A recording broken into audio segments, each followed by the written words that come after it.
This is the Tesla Model 3, and in an average ICE car you will have a dashboard here with the mileage on it, but in Tesla you can't clearly and easily see the mileage. So there are several ways to check the mileage on your car. The first way is this is your main screen, and if you just scroll it here one time, you have the odometer. It's 12,500 miles, right? Then there is the second way to check it. You go to controls.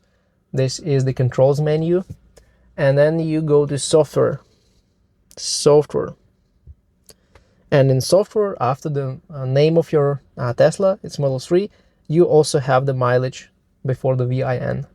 Also, the mileage will be in controls, trips.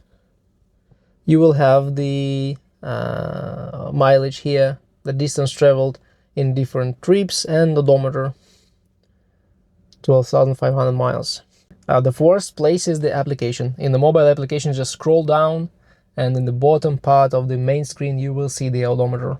And also there is one interesting thing you can do. You can do a voice command. In my case it won't work because no connection, but if you press this button once and then say show odometer, it will show you one of the places where you can see odometer. So Tesla is quite smart to show you the odometer just if you ask it.